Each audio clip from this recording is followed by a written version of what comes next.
This video is designed to educate first responders about basic spine board techniques and football equipment removal. When an athlete experiences a suspected spine injury, the quicker they are to be immobilized and sent to the hospital, the better. The topics in this video will focus on hand position, athlete body position, and different styles of spine boards, and how to remove football equipment. The first and most important part of spine boarding an athlete is stabilization of the head and neck. It is important to stabilize the neck in order to prevent further injury. Two methods can be used to stabilize the neck. The first method is using the hands to grasp the upper traps and using the forearms to squeeze the head to keep it from moving. This method is best used when the athlete is already on his or her back. The second method is using the hands to hold the head in a neutral position. This method is best used when the athlete is to be moved and may have to be rolled from his or her stomach to back. First responders must take into consideration the body position of the athlete when choosing a neck stabilization method. One technique used to put an athlete on a spine board is the log roll. During the log roll, the athlete is rolled onto their side to allow a spine board to be placed underneath them as they are rolled back down.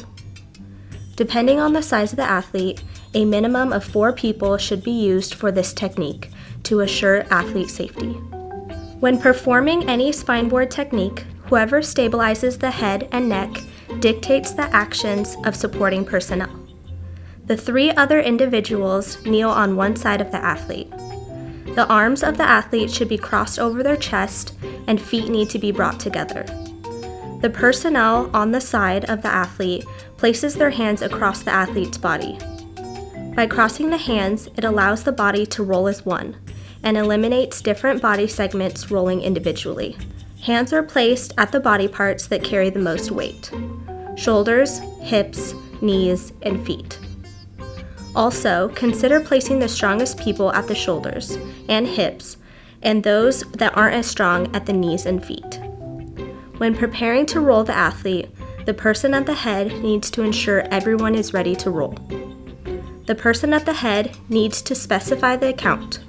For example, on the count of 3, is anybody not ready?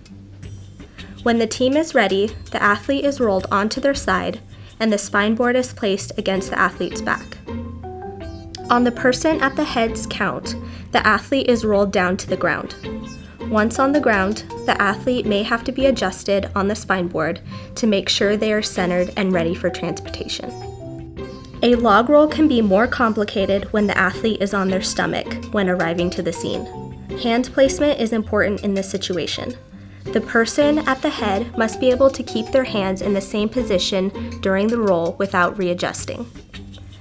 This requires the hands to be crossed at first and will end up in the same position as was demonstrated previously. Another difference is that the athlete's arms should be on their side to ensure a more comfortable roll and eliminate movement. Another way to place the spine board is to lay it on supporting personnel's thighs once the athlete is rolled onto their side. The athlete and the board can then be slowly rolled down. From this point, follow the same procedures as the previous method.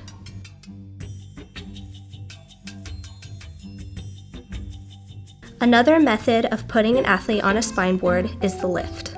With 3 people on each side of the athlete is completely lifted off the ground enough to slide the spine board underneath. The hands are crossed like the roll, except the hands are on the same side of the supporters instead of across the athlete's body. Placing the head on the opposite shoulder as demonstrated can create better leverage. Like the log roll, the person at the head controls when to lift and how high to lift the athlete. Once off the ground, slide the spine board into place.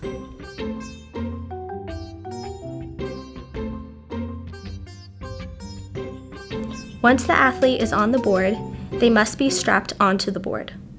The head is secured first using head blocks.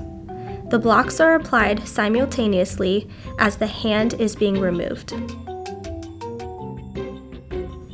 Straps are placed over the forehead and the chin.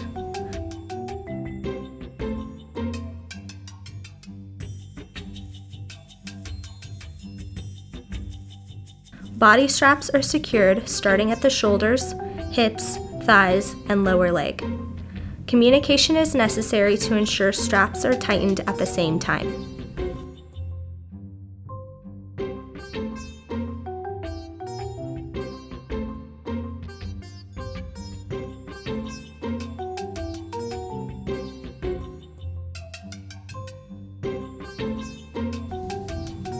A C-collar can be put on the athlete to help a person at the head stabilize the neck.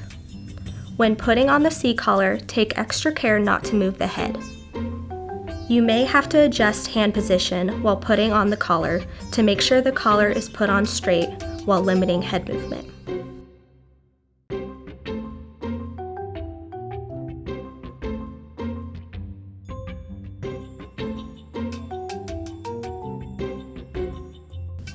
A scoop stretcher is a newer piece of equipment compared to a spine board.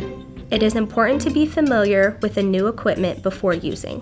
The advantage of a scoop stretcher is to further limit movement of the athlete. The stretcher can be split into two halves and can lengthen or shorten to the height of the athlete. Once the athlete is on their back, slide the two halves underneath until the ends are connected. Make sure the head of the athlete is placed in the circle cutout. No strapping is required, and the athlete is now ready for transport. During a spine injury, the helmet and pads may need to be removed to get them on the spine board and access the head and chest for CPR. Here are a couple commonly used helmets at both the high school and collegiate levels. There are different styles of clips holding on the face mask that require different tools for removal. Common tools used are power screwdrivers, trainer's angels, and FM extractors that aren't shown. When removing the helmet, cut the clips or remove the screws. Remove the clips on the side first, and then move to the clips on top of the mask. This order is important if you need to perform rescue breathing.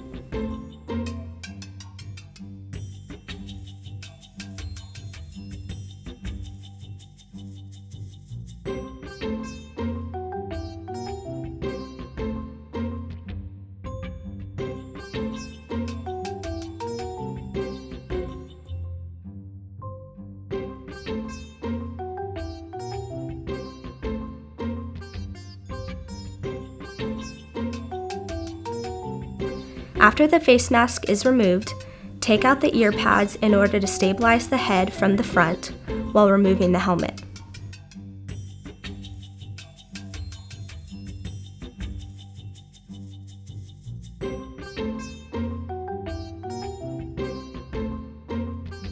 Once the helmet is removed, the head must be stabilized at the same level of the pads until the pads are removed.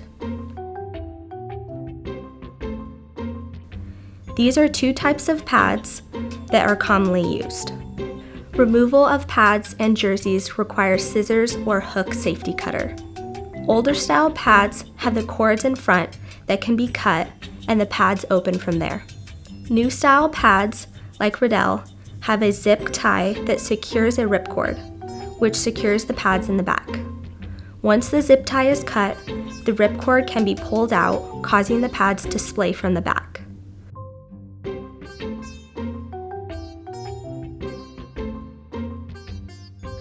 Newer style pads make it easier to limit movement of the athlete during the removal.